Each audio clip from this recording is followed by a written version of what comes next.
Okay, so let's get started. People will be coming in, so you're very welcome. I'm going to hand over to Veronica Ryan just to introduce us to our deep listening and to Cloughjordan Ecovillage. So over to you, Veronica. Hello everyone, my name is Veronica. I'm Education Officer here in Cloughjordan Ecovillage. Sustainable Projects Ireland, the educational charity that founded Cloughjordan Ecovillage, was established nearly over 20 years ago. For the last 15 years, we've been based here in Cloughjordan, building and developing an ecovillage that serves as an educational enterprise and research resource for all. It's a sustainable development project. We're a living community and a destination for learning. With over 100 members, we're people-focused, working together using consensus decision-making and cooperative principles. We describe ourselves as a living lab, an ecosystem for innovation. You'll find here high-performance housing, community-owned district heating system, woodland and biodiversity areas, and a community farm, and many eco-enterprises. In 2014, Cloughjordan Ecovillages was measured as having an ecological footprint of 2.03 global hectares. This is the lowest recorded ecological footprint for an Irish settlement. We represent a thriving, vibrant community of people committed to pioneering change. Thanks, Veronica. So we're going to move over to Paddy Kirby to introduce what we're doing today in our deep dive, deep listening series, our second one. Our first was on Irish and ecology. So let's hand over to Paddy Kirby to introduce Kim Stanley Robinson and what we're going to be doing in this conversation. Paddy. Yes, Cloughjordan. You're all very welcome to Cloughjordan Ecovillage, and we're delighted today to have as our guest on the second of our deep listening webinars, Kim Stanley Robinson, the world-renowned science fiction author who has written, by my count, 17 books, and his 18th is coming out next month in October, The Ministry for the Future, the cover of which you can see there on screen. So Stan is, as I said, a world-famous science fiction writer, born in Illinois, but he moved to California as a very young person and has continued to live there most of his life, with a brief interlude in Boston University for his master's, went back for his PhD in California, and has lived also in Switzerland. That's relevant because much of the Ministry for the Future is actually based in Zurich. And today, our surprise for Stan is that while Mary Murphy, an Irish woman who heads up the Ministry for the Future, is the protagonist of his book, we have our own Mary Murphy as a respondent to Stan's conversation today. And I'll introduce Mary later when Stan and myself have had our conversation. So before starting, I just want to return a little bit to the links that we've had in Cloughjordan Ecovillage with Stan, because his books treat of a future that hasn't yet come to be, in some cases a very distant future, but in the case of the Ministry for the Future, a very immediate future, the forthcoming decades, and how humanity hopes to implement the Paris Agreement. So it's absolutely relevant to the concerns that motivated us to establish Cloughjordan Ecovillage and are the main concerns of our activities, namely to model how we move and transition to a low-carbon society. Stan's work, of course, deals with this in great detail in some cases. How do we actually move from where we're at to address the multiple challenges, particularly the challenge of climate change, which has exercised him for a long, long time. And so we were delighted to welcome Stan here to the Ecovillage in 2015. That was a very, very fruitful meeting, and I think he came at a time of a lot of difficulties in our community, so it was a wonderfully inspiring visit from Stan that has lived on with us. So Stan, we're delighted to have you, if only in a virtual way, in this COVID-19 era, to again talk about not so much about the book, but about the big issues that are facing us all, the issues of humanity. And just before we start, just to say that our local Sheila na Gig bookshop itself established by eco-villagers here in Cloughjordan, is offering is ordering the book for anybody who wants to send them an email. They will send the book once it's out next month. So please, that's a lesson of support your local booksellers, particularly in this time when global corporations are unfortunately sucking the economic and social lifeblood out of so many of our communities. And that's, we try to use every opportunity to try to relocalize economic activity in our local community. So Stan, we welcome you here, and just to start off, I go back to this Mary Murphy, not our Mary Murphy, whom we'll introduce in a moment, but Mary Murphy, the protagonist of your book. And while the book covers a vast range of subjects, at its heart is the story of this Irish woman who heads up this UN agency, which has the Ministry for the Future, based in Zurich in Switzerland. And I think what it brings forth to us is the importance of individual leadership and courageous and ambitious leadership to make this move towards a low carbon society. So my first question to you today is, how important do you think individual leadership is? After all, it's a discourse. The discourse about climate change is a discourse where often technologies are given priority. So let's focus in on the importance you attach to individual leadership and where you identify that leadership in today's world. Well, thank you, Peter, for that question and for having me. And thanks to Davey and Veronica. I really remember fondly my visit to the Ecovillage in 2015, and it's really good to be back even virtually. And I hope for a return in person as we get past the COVID years. You know, individual leadership, I think, is overemphasized, and I think maybe one of the things going on is that because I'm writing a novel, I need characters, because we really read novels for the characters that you get to know, to have a sort of virtual or fictional telepathy where you're inside someone else's mind, and that's a vivid experience when done right. So if you try to tell a social story and even a global story where it takes thousands of people working in solidarity in a collective way, which I think is really what it does take, you still, for the novel's sake, have to focus in on characters. And so it's also true that sometimes this is often the point of a novel. A relatively ordinary bureaucrat, just a person with a job, by accident gets stuck into a position of historical importance where what they do matters as a kind of a linchpin moment or a crux where things could fall one way or another, and the person has to act. Well, that's a story one can tell as a novelist, and it happens in the world as well. And every once in a while, the confluence of a good person trying to do their best like anyone would is in the position to be able to leverage something. So I think this is my take on why it comes out. Most novels need a protagonist. I wanted a bureaucrat because this is the Paris Agreement novel. I wanted a European. And then I wanted a woman, because so many of the powerful bureaucrats coming forward are women, and it's good to emphasize that. And I've also met and had a lot of instructional conversations with Rita Caldwell, who was the director of the National Science Foundation in the United States for 6 years.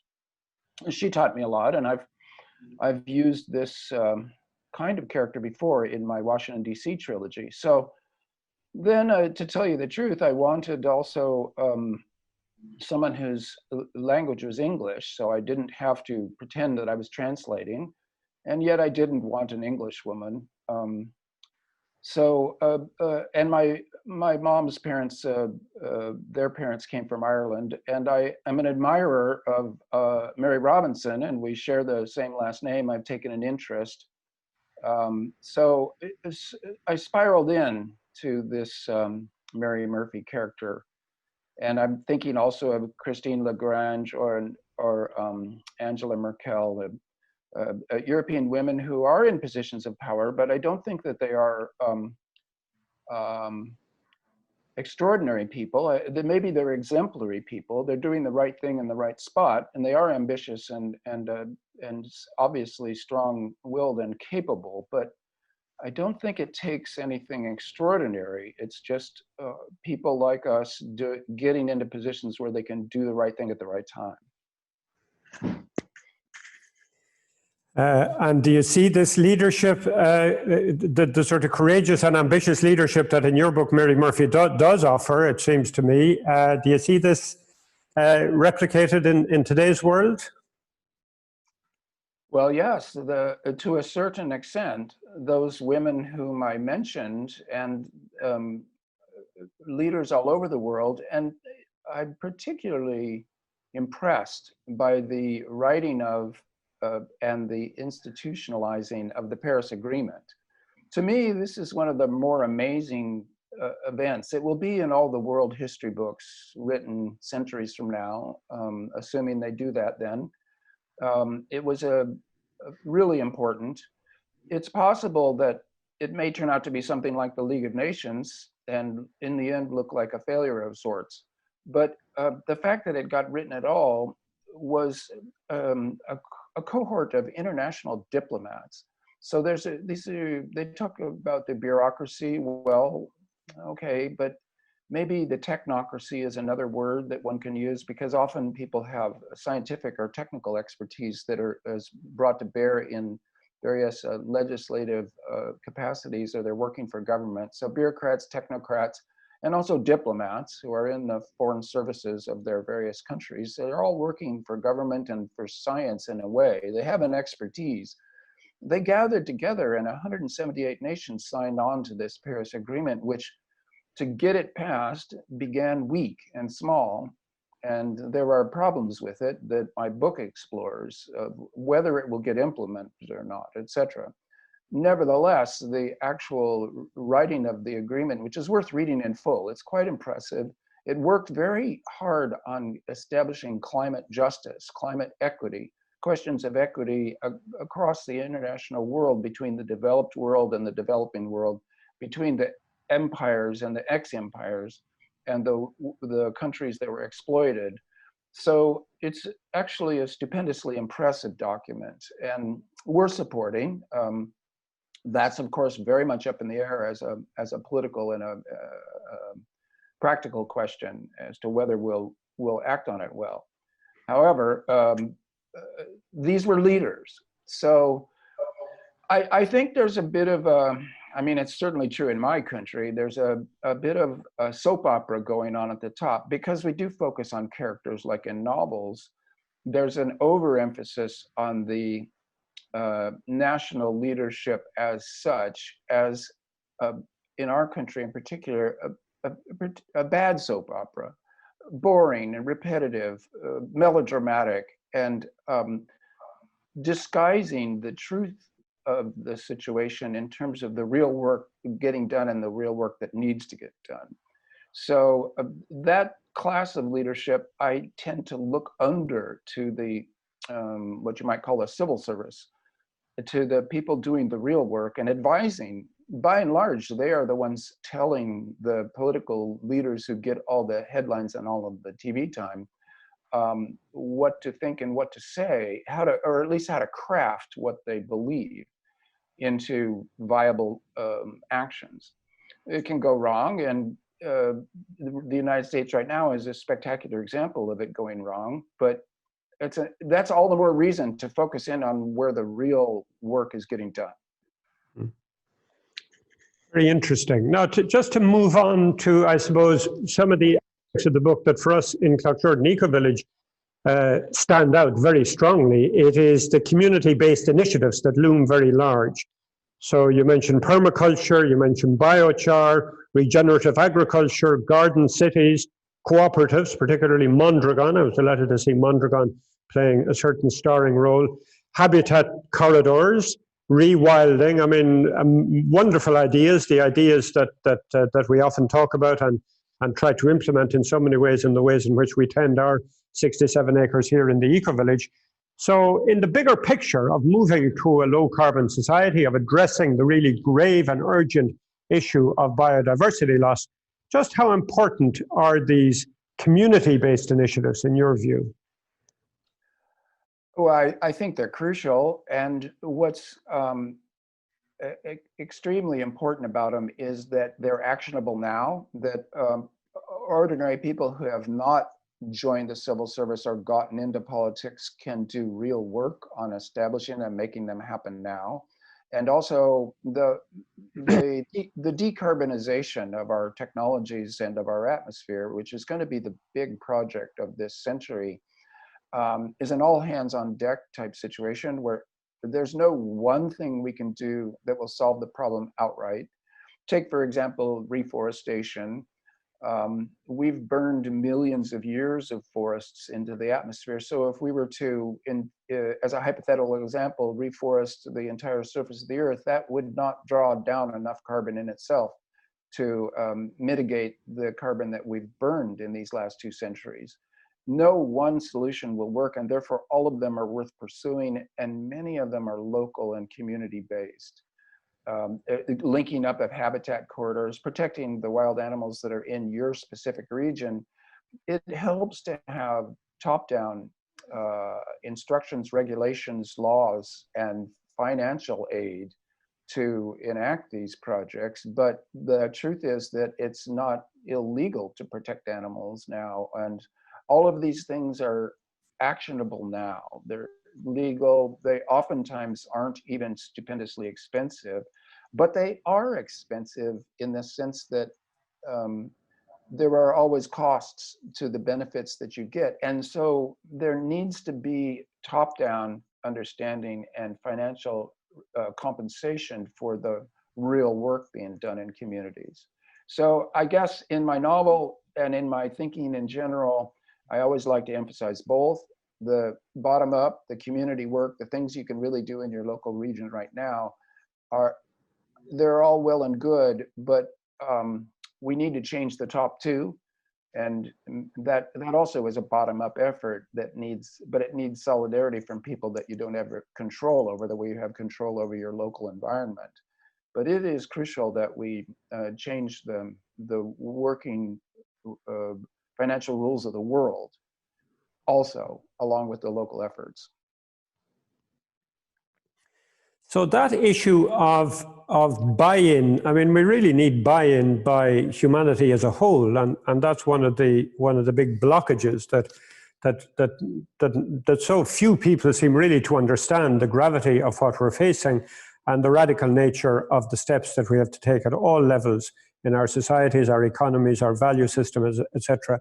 And I suppose one of the striking features in the Ministry for the Future is, and as time goes on, I suppose it's easier and easier to write about this, but you open with this devastating heat wave in India and the impacts of it. You describe so graphically that it would scare anybody, particularly people that really haven't realized the devastating future that awaits us. So I suppose the question is, do you hope that by being able to describe in this way as a novelist, I mean, in a way in which those of us who write more academically about these issues could never describe, that you could really awaken people, awaken the consciousness of your readers to the gravity of what we're facing into? Yes, that's my hope. That's really what the novel is trying to do always, and science fiction has a particular angle, being the future and inherently politicized, trying to convey potentialities that are good or bad is an inherently political act. I'm terrified that the first scene of my novel will come true in this decade. The wet bulb temperature, which is a combination of heat and humidity, is rising as the global average temperature rises, and we're now seeing these fatal combinations of heat and humidity appear briefly around the world. And it's not just the tropics that are in danger, it's anywhere that has a combination of heat and humidity as a potentiality. One of the hottest wet bulb temperatures ever recorded was right near Chicago, and the US Gulf Coast is very susceptible. And of course, the Gangetic Plain of India has a very big potential for this weather problem and a lot of people and not a great energy infrastructure. So that I did want to try to throw that imaginary scene where the reader is experiencing time travel across space and time to the near future in India, and also telepathy, going into the mind of a young American man as an aid worker, a kind of witness to it, so that I could write it out of my own, with more verisimilitude, you might say, an observer of this, but also a participant, that I wanted to engage in the discursive battle, which I think is really what you're talking about that's going on in the world today, a discursive battle to tell the story that will convince enough people to do the right things for the generations to come. So yes, this was a kind of a slap to the head or a cannon shot next to your ear. It was a dreadful week or month's worth of work to write it, and I'm terrified that it might happen. But we're headed that way, and so it's worth saying. And it's worth doing more than saying. It was worth trying to drag myself and then my readers through the experience to indicate how bad it would be. And then the rest of the novel, I have to say, has to stick with India. Because if it happens in India first, and it could be Indonesia, it could be the US Gulf Coast, where it happens first, that nation will be radicalized. And then things might change in interesting ways. And of course, India being 1/7 of humanity, 1 billion people and a democracy, the world's largest democracy by far, that could be particularly interesting. And I wanted to stick with that. So the novel has an Indian strand that is wound through it. Yes, I'm struck by the fact that that it's in India that you see really significant change happening at the political level later in the book. Perhaps there's a knock-on effect of a disaster like that with which you opened the book on the real politics. But I mean, that's to be seen in the future. I wanted to move on then to a very different topic, but an equally central one when we talk about these challenges of climate change and biodiversity loss, which is technology. I mean, in many ways, the discourse, particularly around climate change, has been a techno-optimistic discourse. In other words, a discourse that believes that technology is going to solve it for us, and we're going to find some magical ways that we can continue living the lives we live, while technology is going to resolve the ever greater carbon emissions that result from that. And as in all your books, I think that there are fascinating descriptions, like imaginative journeys into technological solutions, particularly the one of getting the oil companies to pump out the melting water at the bottom of the Antarctic ice cap to try to resolve the issue of the ice melting in the Antarctic. I mean, it's stunning, and you've done similar things in other books. However, I was very struck also by the fact, and I quote here from the book, that you caution in terms of technology, and this is a textual quote, that our tools are expressions of our intentions, and our systems are what drive history, not our tools. That seems to be contextualizing technology and putting the emphasis upon the fact that it's not the tools per se, but it's the wider systems and value systems that shape tools that are adequate to the task at hand. Can you expand on that? Am I getting this right? That you're, if you like, sort of, you're critiquing in some ways the techno-optimism of our dominant discourse, while recognizing that technologies are absolutely crucial, that they also have to reflect our wider value systems and social systems. Yes, you've understood me correctly, and I can expand on it. We are a technological species. It's really our invention of tools back at the beginning that we co-evolved with to become human. So I would never want to speak against technology, but I've always been intent to enlarge the definition, and using computer analogy here to make it clear, technology is not just the hardware. Technology is the software as well. And the moment that you admit that, then suddenly all systems come into play. You understand that language is a technology. You understand that justice and law are technologies. They're the software. And to me, the software is crucial. It is predominant in what hardware gets built. It comes after a decision that you want this or that. So the technology going forward in this century that needs the most rapid advancement, we call it political economy. And this, of course, is like a 19th century term. It's almost been forgotten. The hegemonic power of capitalism, of global capitalism as an overarching system by which we organize all of our efforts, is destructive to justice and to the biosphere. And so we need a new political economy more than any of the hardware, desperately. In fact, no hardware solution, and there are some interesting ones. Direct air capture. We are making gigantic vacuum cleaners that sucking air through will pull out the carbon dioxide. It sounds like a silver bullet fix.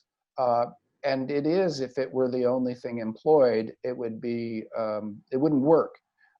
It needs to be integrated into a larger system, so that in Ministry of the Future, they are indeed sucking water out from the bottom of the glaciers in Antarctica, which would slow them down and would be a great thing. That's hardware. But the big technological innovation is the carbon quantitative easing. In other words, finance. In other words, a radical revision of capitalism into some kind of post-capitalism in which you get paid for doing good things for the earth. And so a profit, which is a weird metric and highly unjust and destructive metric, and yet it's the only metric today. Capital will only go where the investment is profitable. So profit has to be redefined as what's good for the land, etc.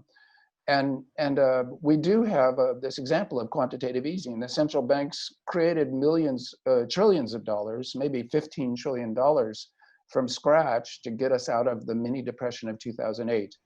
And then with this pandemic, there has also been quantitative easing spectacularly, and it has not destabilized our faith in money itself.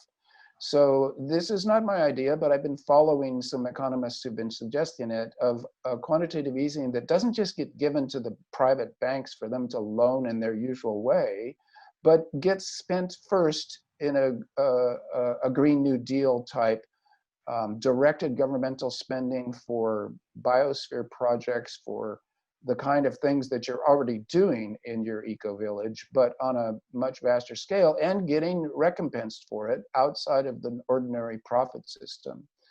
That the first payment of this newly created money goes to doing the necessary work. So this is the main technological innovation in my novel. Yeah, certainly the stuff on a carbon currency was mind-blowing for me. I was really taken with it, and the potential of it, and the role that Mary Murphy's meetings with the central bankers of the world played. You know, is all a scenario that is within the realm of possibility, I think, in today's world. However, if I can focus in on, I suppose, what lies behind that, and that you recognize in the book, that political power and the way in which political power is used is going to be crucial to making those changes that allow those technologies, in the wider way in which you interpret them, allows those technologies to be absolutely implemented. So change could happen by changing the laws, you say, but who holds power, you ask at one stage. Political power is one of those fossil words. I suppose what lies behind that, and that you recognize in the book, that political power and... sorry, I'm getting an echo. That's why I stopped talking for a moment. I was struck that while power, you do emphasize power as being central, and yet the political struggles at national level really don't feature, apart from a mention of a new political party emerging in India, which was fascinating, but it was more like just a flavor of what could happen. Now, we're sitting in a country here which has just seen the Green Party enter government with a very ambitious plan for government, with a plan to reduce carbon emissions by 7% annually. I'm not aware of any other government in the world that has pledged to such radical cuts annually. And secondly, of course, you live in a country which is, in terms of national politics, facing probably its most decisive and important presidential election, we could say, for the last, well, certainly in our lifetime, maybe, for the last 100 years. So my question is, how do you see that the role of national politics, which so often seems to block the sort of changes that we need? And in some ways, if you don't mind me saying so, in the book, you seem to just sort of get around that blockage without dealing with it. Yeah. It would have to be a very long novel to address the different national situations adequately. And so I did have to finesse that and slide by it as being, the Paris Agreement shows that there's a somewhat delinked technocracy, and this would be true also of the central bankers, who have been deliberately delinked from their legislatures in order to keep money stable and outside the political churn. I've come back to the discursive battle. In every country, the government exists on the sufferance of its populace of believing in it. So I don't think it's right, I don't think it's precise to talk exactly about democracy. That's seen in China as just a word for Western domination of their system. But I think it's okay to talk about political representation. Do you feel that your government represents you in some way? And all around the world, the answer is often a no, that one's sense of political representation has been diminishing.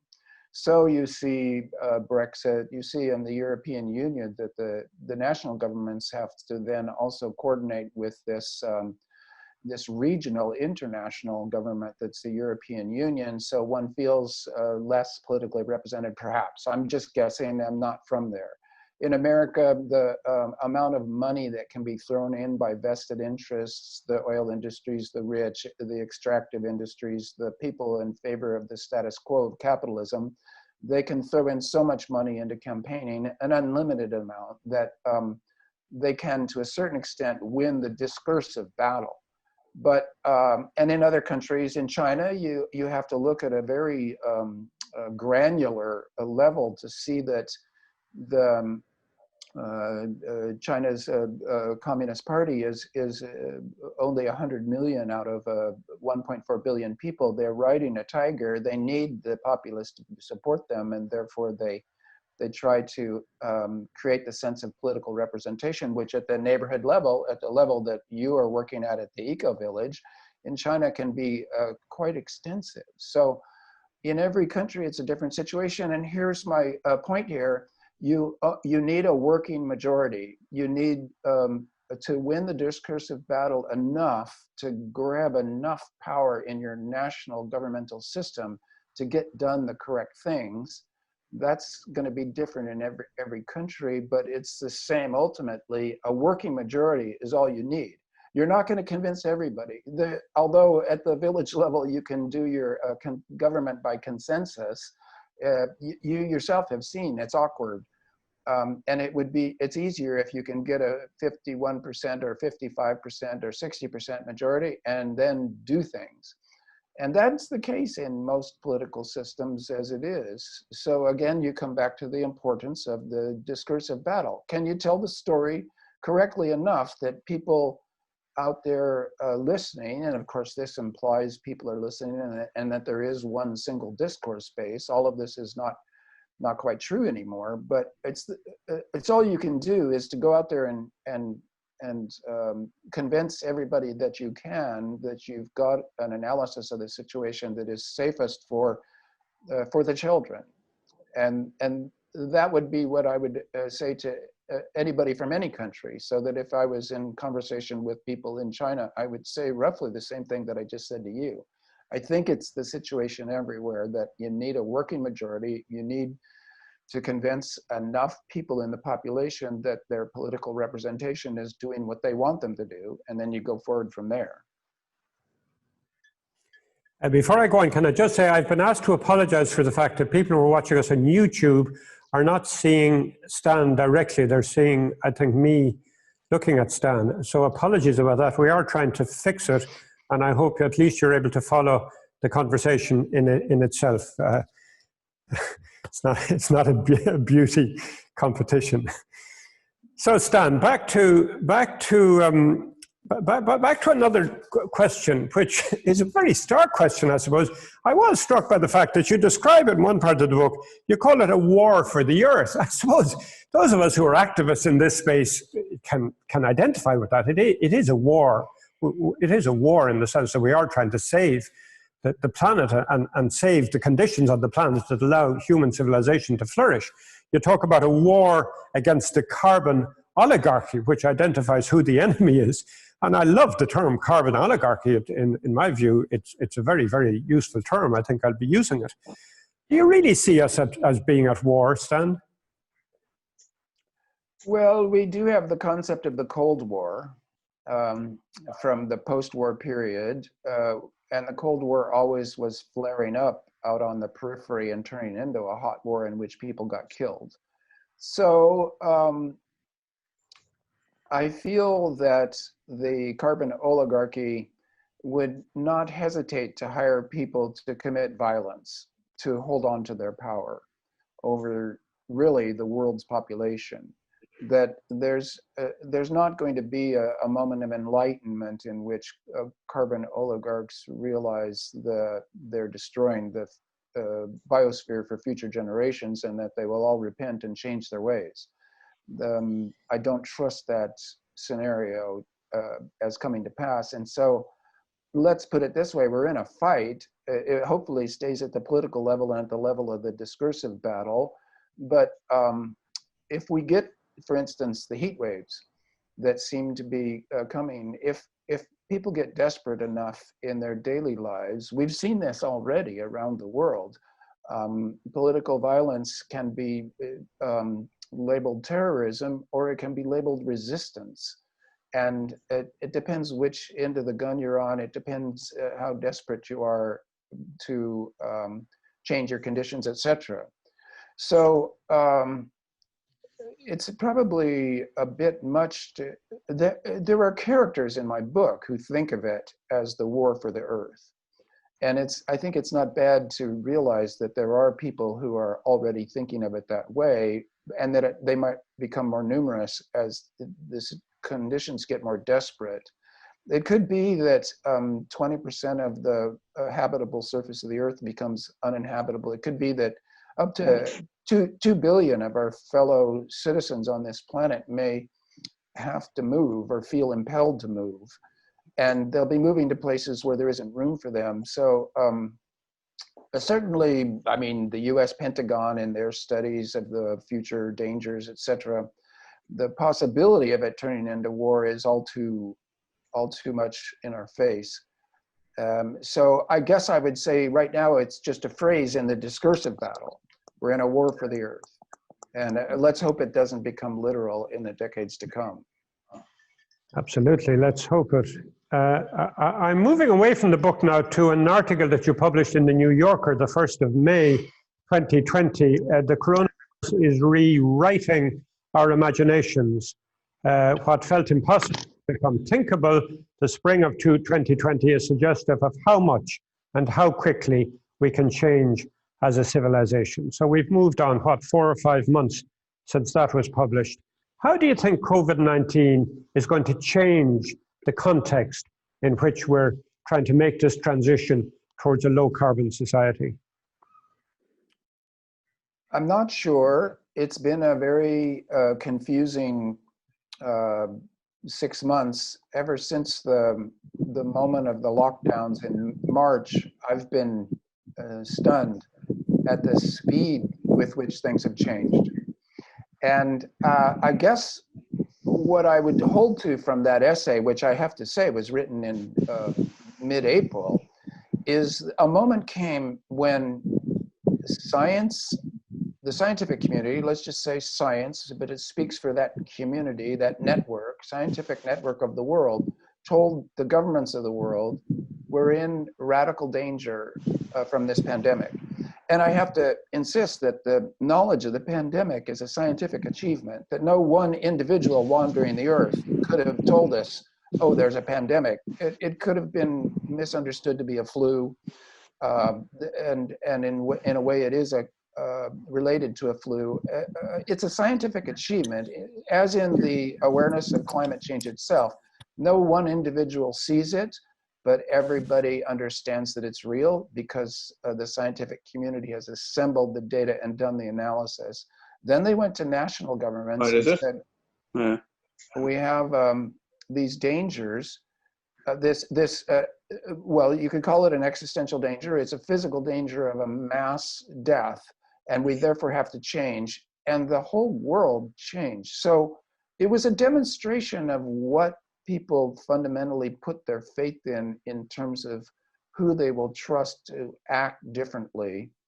That it was a practical demonstration that almost everybody on the planet, no matter what they say in the discourse of battle, believes in science and government. When you're sick, you run to the doctor. And after that, if you then say words that are anti-vax words or whatever, you are still in your fundamental behaviors have demonstrated your strong belief in science being the best chance you have of curing your illness, even though lots of times it can't. It's not magic, but it's the best method that we have. So I thought March, April, May was a spectacular demonstration of cutting through ideologies to get to what people really believe. Well, now, you know, most people haven't died. Some time has passed. And the discursive battle rears its head again, and people will loudly proclaim that their rights allow them to ignore the behaviors that are being suggested, that they modify, etc. And we're back, but I don't think that I'm not sure what will happen going forward. I don't think anybody is. Whether the pandemic will be seen as a blip on the ever ongoing march of capitalist progress and destruction, or whether it will be seen as a watershed year after which things fundamentally change, it's up to us. No one can say. It's like almost any other major development. It's beyond prediction.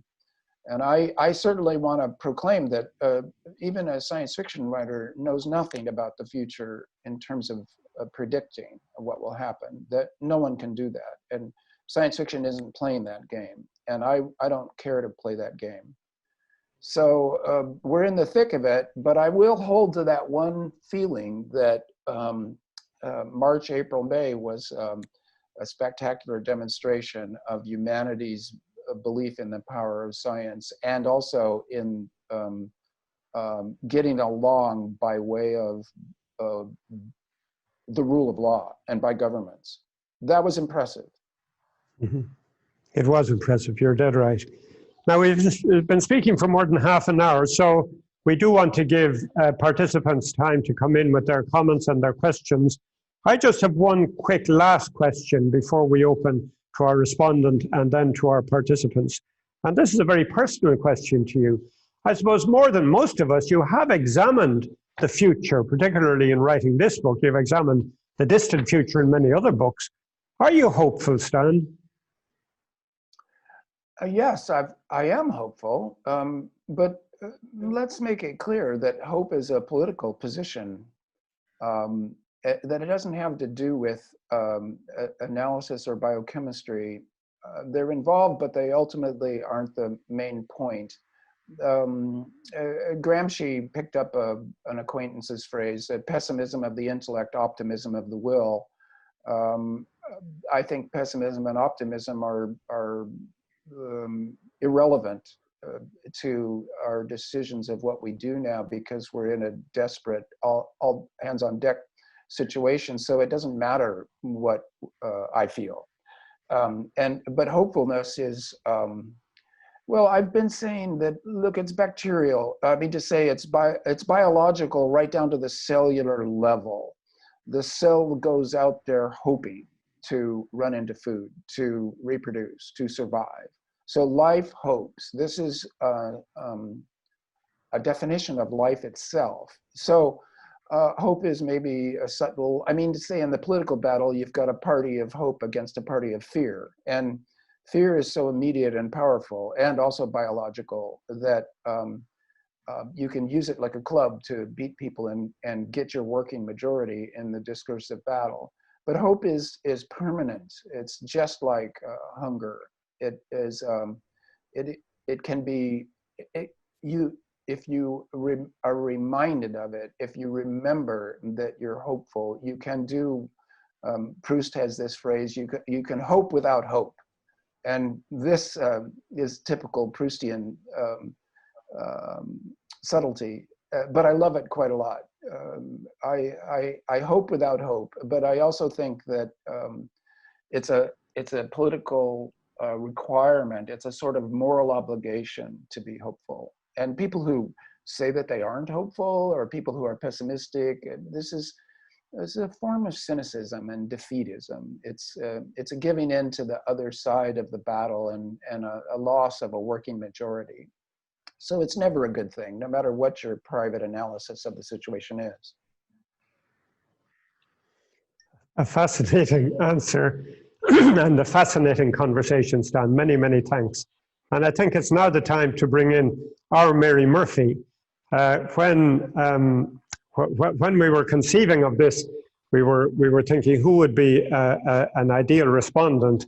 And very quickly, I thought of Professor Mary Murphy, a good friend of ours here in the Ecovillage, who combines many things. She is now an academic, but she has been a policy analyst in the past for the not-for-profit sector, as well as for the public sector, a community activist, a councillor on Dublin City Council, and now a member of the Council of State, appointed by our current president to the Council of State, which advises the president. So when I invited Mary to be your respondent, and when she read the Ministry for the Future, she told me that she had worked in Zurich. She had walked the streets that the fictitious Mary Murphy walked.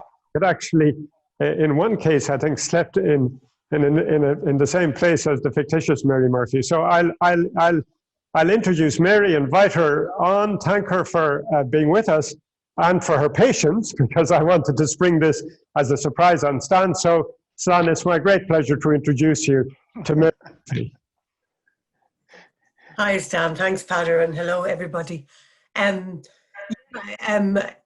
really felt I was being described sometimes in the book. You described the Mary Murphy, the bureaucrat in charge of the Ministry of the Future, as a middle-class, harried woman. She's hard drinking, she curses, and she's a reputation for taking risks. And I thought, wow.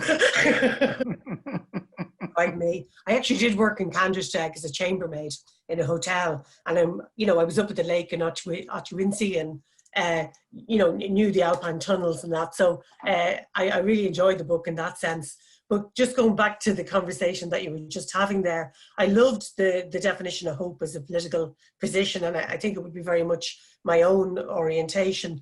And I think the whole idea of trying to create a discursive battle and a discursive battle from below that brings with it a critical mass that does get the right side of a majority in terms of political representation, it can only really be built on hope.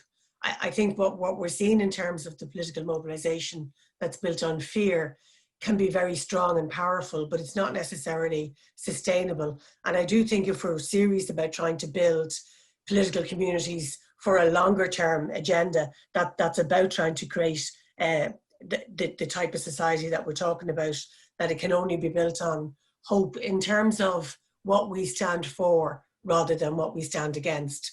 And it's very easy to say often what we're against. It's harder sometimes to imagine what we're for. And I found really brilliant about the book, and I really enjoyed it.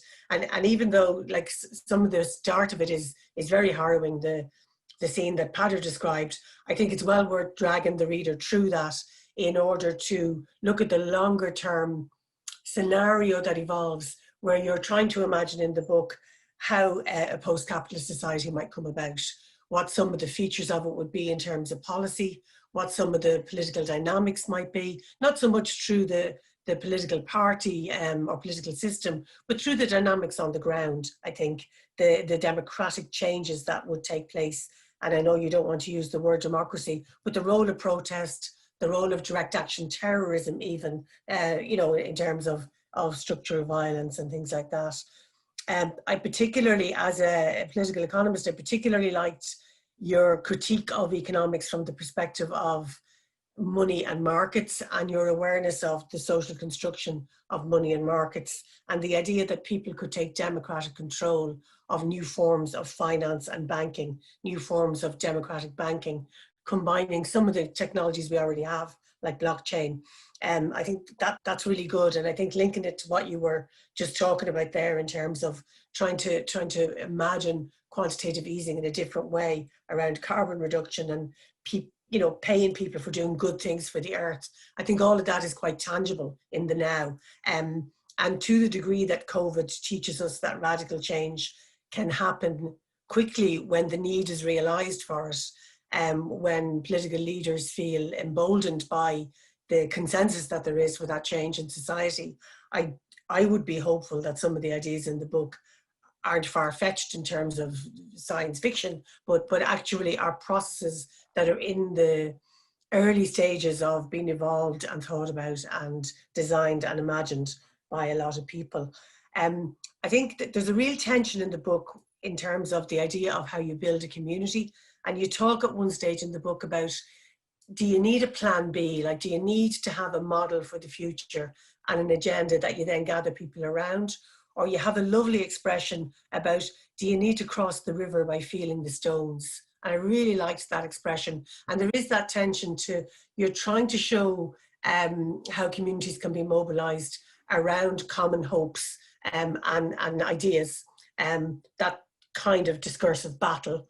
But at the same time, you want that mobilization to create the ideas and to create the discursive battle. And there's a real tension there in chickens and eggs, and to what degree you let the process of mobilization actually generate its own dynamic and constellation of changes that could lead to the post-capitalism that you're describing it. But the book certainly leaves those who are struggling in the now, I think, to try and be part of those processes.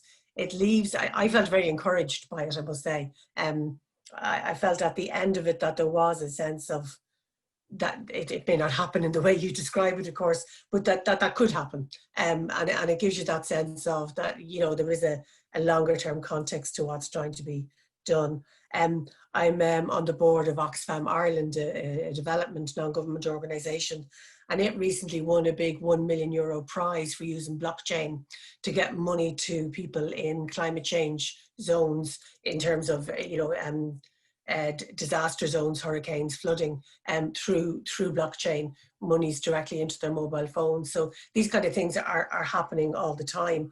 And I do think that the role of women in the book, the role of migrants, the place of migrants in the story of the book, maybe the role that young people might play might have could come out in sub-stories of the book as well. So I think more generally, the who will do the mobilization, where the power below would come from, what will be the critical moments of change is really important. But just going back to the Mary Murphy in the book to finish, because you started out talking about the role of leadership and maybe the function of bureaucrats in leadership.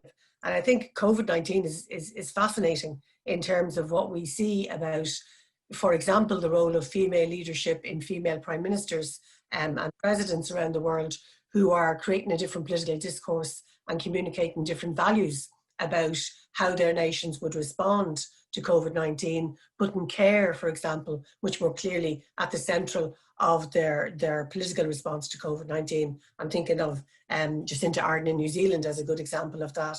You mentioned some political leaders yourself, but there's also really clear illustrations in Ireland at the moment about the tension and the relationship between bureaucrats and political leaders, and that's also at the centre of your book as well. And we're seeing that very much in Ireland this week. So overall, I really liked it. You gave me a real sense at the end of the book that even though you put everything on the agenda, political actors, leaders, bureaucrats, war, direct action, terrorism, that at the end of the day, I had a firm sense that you believed that it's the mass, it's the critical mass, it's that working majority of numbers that would get things over the edge, and that's the model of change that you believe in. And I think it's the model of change a lot of people listening are probably working towards, trying to be early leaders in trying to create that agenda change that eventually a critical mass will be behind and will lead to popularising a lot of the ideas that are in the book and that are already a feature of a lot of the eco-village and the broader ecosystem around the eco-village are already trying to make real. So I really welcomed the book. And can I just end maybe by just, Peadar mentioned about bookshops and relocalising. And I do think right now it is really important that we use this time we have. There's the sense of, will COVID be the moment at which we do see some paradigm change, or will it push us back to normal? I think we need to really take control of the agenda as much as we can. And I think relocalising bookshops is a great place to start. Sheila and a gig there in Cloughjordan, but great bookshops like Books and Coffee in Kilkenny, university bookshops as well. You know, it really, we as consumers have so much power not to really make the richest man in the world even richer. So used for bad causes like the Koch brothers, it shouldn't exist. Lessons from the past, well, it's really all we've got. I'm super interested in it. I think history is fascinating. It can be deployed by analogy in the current discursive battle, but we are in a weirdly unprecedented situation. And I've had occasion to reflect that every moment in history probably felt unprecedented to the people living in it. And I think that's right. But what I've been saying is that it's more unprecedented than ever before, the situation that we're in. So you end up having to fight by using the analogies from the past that seem relevant and useful. But we are in new territory now. We've never had this much power. We've never created this much damage. And the combination is terrifying, but the possibility for getting to a good space, to, in fact, permaculture. I love this word permaculture, this concept, the practice of it. I am a gardener, an organic gardener in my village, and I'm terrible at it, but I understand the principles involved, and it's work intensive, it's immensely good for one's sanity. It's exactly the opposite of being a billionaire. When you do permaculture, you feel that you're grounded in a physical and moral and spiritual way. And it works for sustainability over the long haul. So I'm always encouraging, UC Davis is one of the great agricultural colleges on this earth. And so I'm always talking to the people there, the professors, and trying to get them to pay more attention to organic and sustainable permaculture practices. And it's getting traction because it's the necessary thing. Briefly, the heavy lift boosters, I love space program. Space science is an earth science, and it's my expert friends at JPL and elsewhere that tell me that there's so much room on the earth for solar panels that you don't need to go to the expense and the technical difficulties to put these solar panels in space. That's not the best way to use our space program. There are other better ways. Mostly, I think, studying the Earth and giving us the information that we need from space to help manage this planet better. And every time you talk about the space program, it reminds us we are on a planet. We're on a very thin skin of a planet, and it's the only one that we can live on. So the more we know about the rest of the planets, the more we know about our planet as a planet, the better off we're going to be going forward. And that brings me back, I think, to, although I want to say hi to Simon Spiegel as well, and I have focused on economics as my, my future science of interest. But thanks to Mary Murphy, it was a huge pleasure to think of your Swiss experiences and you reading this book. It must have been weird. I'm happy to know, and I'm glad that you're working with Oxfam and your career in Dublin and for the state. It's a beautiful thought. I know Rita Caldwell, who was director of NSF, she's read about Diane Chang in My Science in the Capital trilogy, and I think she understands, and I think you understand. I mean, I don't know anything about you. These characters are inventions, but what I'm quite certain of is that good work is being done, hard work, absorbing work, by people all over, and these are the ones that are, it should be the protagonists of novels. That novels tend to, naturally enough, focus on problems. A novel is when things go wrong. That's a plot. Things go wrong. So okay, they often get melodramatic, and this comes out of TV and out of the movies. So the origin of the novel was to actually get ordinary people and real lives into storytelling, so it isn't just epics and fables.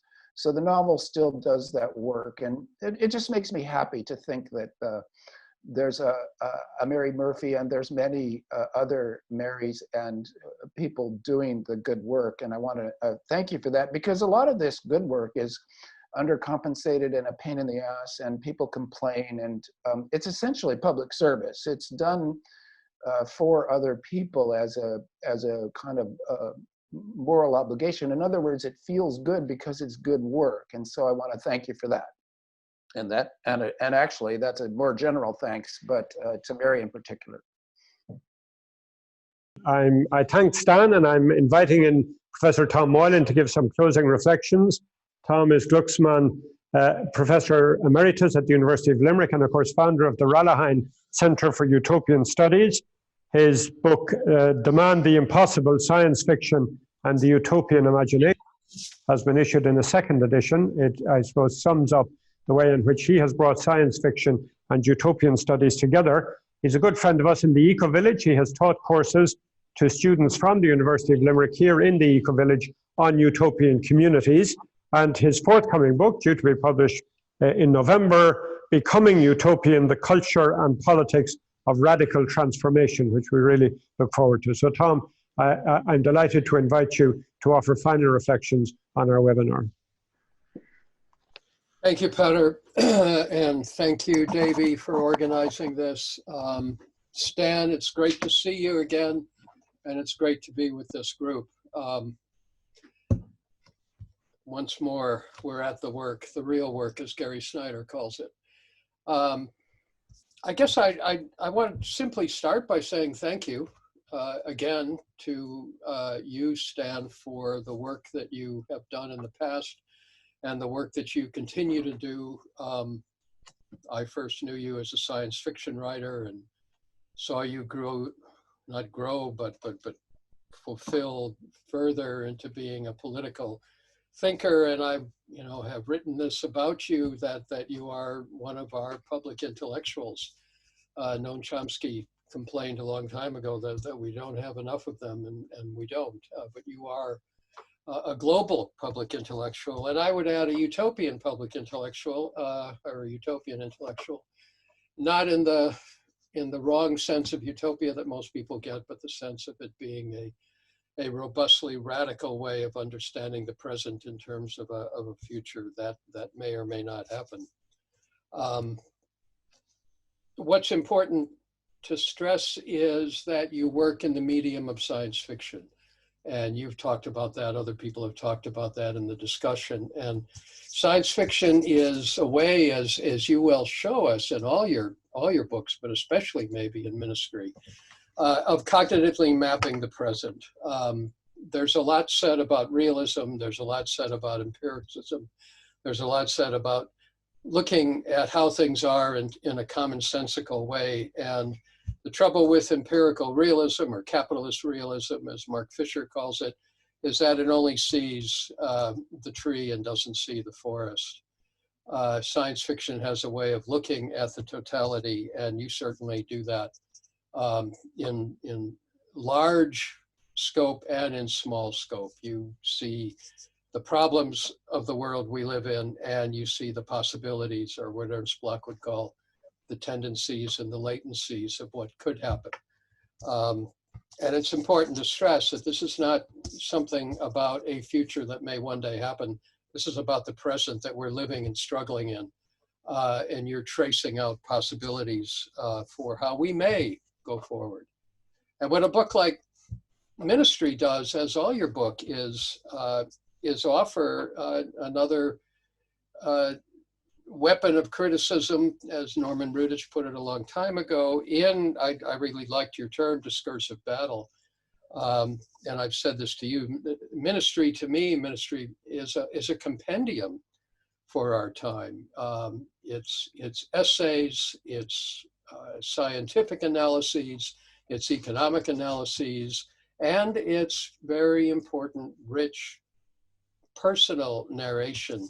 All comes together in its own totality and gives us a way of understanding this world, which in our daily lives, we don't always see. We see facets of it. We live parts of it.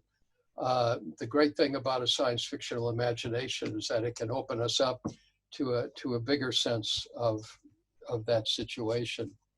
And I just really want to reiterate some of the things that have been said already, the rich vision of your systemic analysis, not just of hard science technologies, but the very interesting description of the technology of finance and the possibilities for alternative forms of financial instruments, important ways of using the law and using the legislative system as weapons for a better world. And I say this the day after the death of Ruth Bader Ginsburg, and rest in peace and power to her. And we are facing now a battle for the Supreme Court of the US as we go into this next election. The law is too easily set aside sometimes by people on the streets.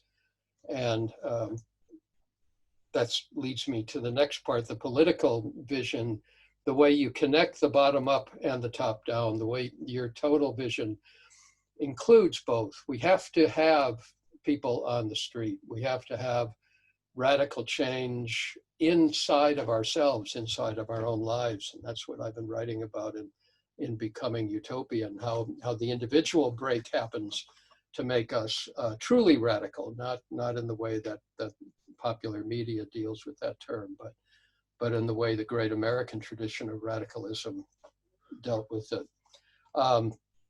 That we need this totalizing approach in the way we do our finances, the way we do our science, the way we do our economy, the way we do our law and politics, but also the way in which we live our daily lives.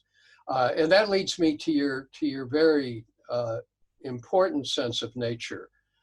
We didn't talk a lot about this today, but it certainly needs to be said in the context of the Ecovillage. Because the way you envision nature, and I think the way I would guess most of us here today would, is that we're all part of it. We are of nature, we are nature. We're not outside exploiters or users, nor are we stewards of something out there. We are, maybe fortunately or not fortunately, a self-conscious species with our fellow creatures in nature. And Donna Haraway has done very good things writing about our sense of being fellow creatures or critters, as she so well puts it. And to get back to Haraway, you don't look to a future solution, you look to the present. You look to what she has called us to do, to stay with the trouble, to immerse ourselves in these hard times and to find ways forward. Understanding fully the system, and you contribute to those discursive tools for understanding the system. So to me, the systemic vision of the book, the deeper qualities of the book are important, but the strongest part to me always is the question of the person and the personal activist. What are each of us called to do in this terrible world in which we live? What are each of us called to do, not just individually, but with each other, and importantly with each other? How do we live in this war for the earth? And I think I would agree that it is a war. Whether it uses nonviolence or counter-violence or whatever are things we're really going to have to struggle for. And I think your portrayal of the very difficult situation of the children of Kali is a deep shift in your writing that causes us to think deeply. But how do we think about the world? How do we live in the world? And that brings me to the thing I want to end with, and that's your comment on hope. That hope is not an abstract entity. It's not an abstract category. It's not, as some would have argued, a useless category, but it is a driving political position, as you call it. It's a standpoint. It's a standpoint against nihilism, against resignation. It's a standpoint against arrogant, selfish, exploitive power. And what your writing does and what your speaking does as an engaged intellectual is to constantly help us see or recognize those traces of hope and to bring them down to earth, to our earth, and to make them live in each of our lives as we work together now for, hopefully, a better future. So again and again, Stan, I want to thank you. Tom, thank you so much for that reflection. It's a nice segue in what we're going to end on now, which is the launch of Communities for Future. So the Cloughjordan Ecovillage and many of the learning providers in Cloughjordan Ecovillage cultivate are very engaged at European level as well as the local level. And one of the things that we've been, one of the networks, meta-networks we're working through is Equalise. And I'm going to hand over to Iva Pocock, who's the communications manager at Equalise, to introduce us to Communities for Future. Thanks, Davey.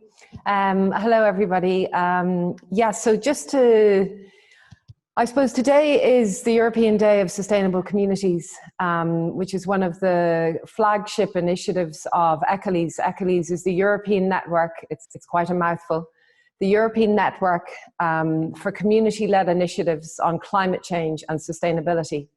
It's a network that's 5 years old. It brings together broadly the transition network movement, permaculture and ecovillages, as well as researchers and specialist educational people, the likes of Cultivate here in the Ecovillage.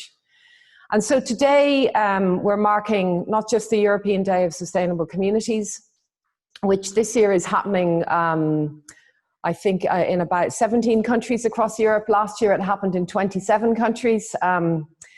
Many of the events that are happening are online for obvious reasons. But we're really delighted that we are launching our new action program called Communities for Future.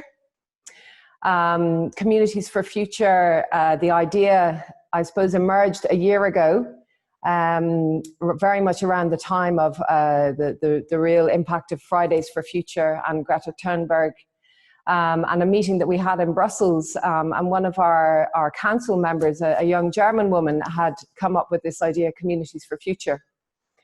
So here we are a year later, and Communities for Future is very much about trying to mainstream and bring to policymakers awareness the amazing work that has been going on for decades in the likes of ecovillages, in permaculture projects, through the Transition Towns network. So what we're trying to do here, I suppose, we're not talking about the seeds of change coming out of these movements, but really the seedlings.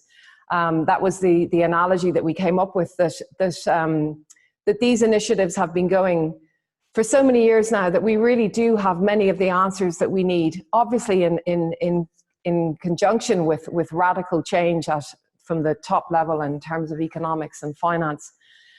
So Communities for Future, if you just go back to that slide, Davey, what we're trying to do with Communities for Future is share stories, the stories that are happening all across Europe, indeed all across the world. Share stories of communities to inspire people. Resources, the kind of resources that are coming out of our movements of how to organize in your community and how to start making a difference at local level. Events such as this, events where people can come together, an online space where people can collaborate, and obviously access to contacts and to meeting people within the wider movement. We have a new website called communitiesforfuture.org. I invite you to have a look at it. It's currently only in English, but it will be translated into many languages, like our European Day website, which is linked from it. So I'd just like to invite you now to look at a little video we've been putting together over the last few weeks. Features an amazing colleague of mine called Mira Ghani, who is a climate and community activist, originally from Pakistan, based in Brussels. So please follow us on social media, check out the website, share your stories, and thank you for your attention. Renewable energy, growing food, nurturing local economies. Responding creatively to the climate and ecological emergencies is the biggest challenge of our time. Throughout Europe, local communities are pioneering a better future, from community gardens to ecovillages, permaculture projects, and transition initiatives. They are building a healthier, fairer, and more sustainable world. This is why Communities for Future is born, to share these experiences, to inspire you and your community to take action. So how can we help? By sharing tools and resources, such as guides, manuals, podcasts, and an online space. And also with different events where you can meet and learn from others. And finally, contact. Communities for Future connects you with many other organizations to help support you and your community. Communities for Future is bringing together people from all across Europe. So what do you think? Join the thousands of communities across Europe working together to create a happier, fairer, and more sustainable future. Together, we can build a better world.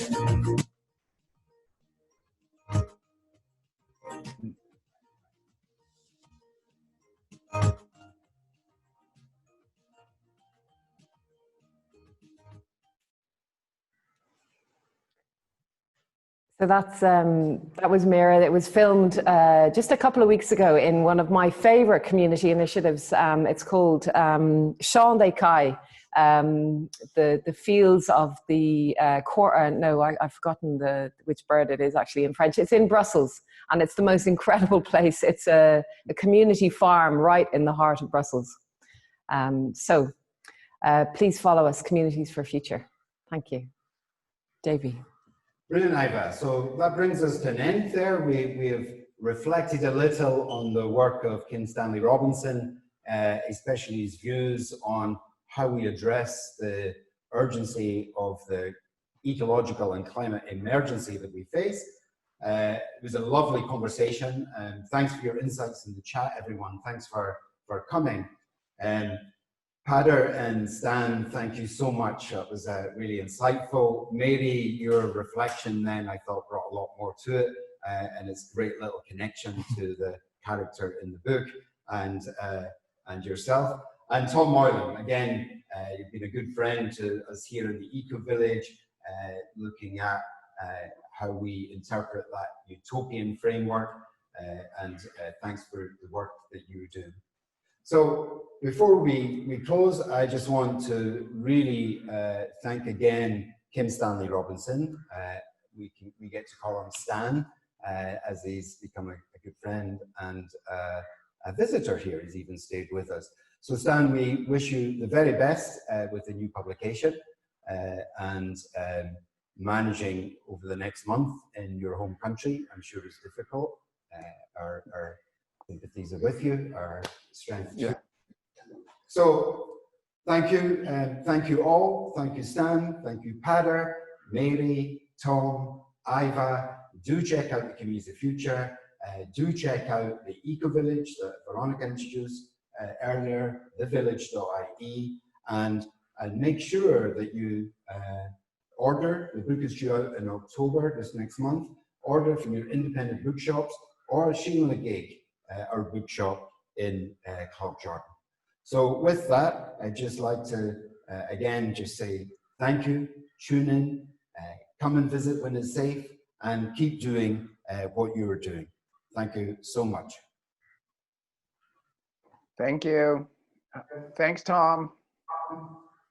Thank you very much. Thanks, Tom. Bye, everybody. Thank you all. Thanks, Stan.